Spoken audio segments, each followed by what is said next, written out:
So Seth, we find ourselves back here in front, continuing with the book, and an interesting week at that. Oh yeah, quite a week with Ukraine and Russia and what's going on in our world. It's pretty crazy. It's nuts.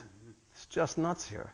Now, but we are continuing with the direction that we're going with the book here, and you and I had talked briefly in the car over coffee, because we talk a lot over coffee. Okay, that something kind of happened to you, and you shared it with me, and I think it's time for you to share it with everybody here. Yeah, I think that fresh testimonies of what God's doing in our community are just so important and so key. And certainly, a couple weeks back, I really felt like the Lord.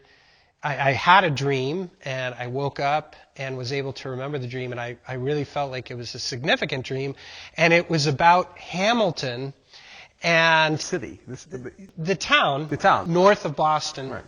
And of course, as I was thinking and meditating, why is this significant? Well, we moved from Florida when my dad said, yes, all right, I'll be a pastor. He decided to go to Gordon Conwell, and we had packed up within 6 weeks.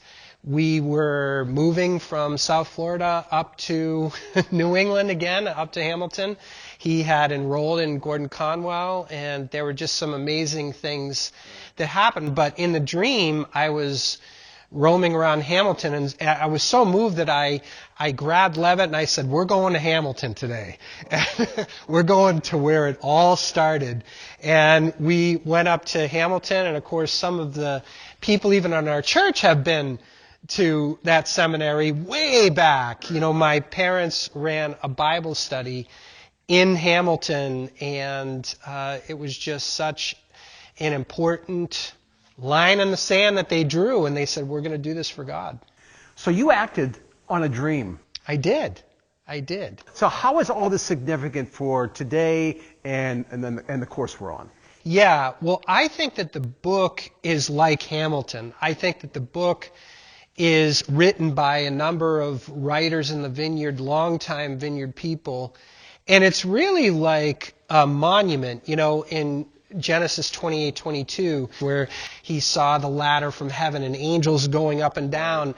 And it was a monument to remind him and the nation that was after him of what God did in that place. And so, how it's significant is, you know, if God did it once, he can do it again. And all of the things that I saw, Wimber and people even in New England pastors, my parents, the Clarks, the Giamos, you know, certainly Bonnie and Tim, they've walked in this stuff. Right. They had these amazing experiences. And if God did it then, he can do it now. He can do it today at our church. And that's what I'm praying for. And that's why we're doing the book. It's like a monument. Which is a great lead into where we're going now, which is chapter 3. Everybody gets to play. Everybody gets to play. I mean, Ukraine and Russia is so outside the box. And my dad had talked about this week how people in Ukraine, there was video of people actually meeting in the center there, Christians praying in the middle of everything that's going on. The war that's there now. And we're in a spiritual war. We need everybody on board. And John Wimber really pushed the envelope on that. I mean, he was chopping down trees with baseball bats. He was encouraging everybody to be the priesthood of believers. Look, everybody needs to play in this thing.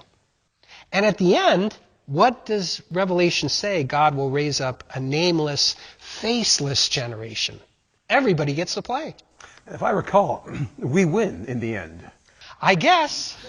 Pretty sure. I read the back of the book. We win. Yeah. Anyway. All right. Well, this sounds. I love the everyone gets to play thing. I just love that concept. So let's play today and see what happens. Sounds good.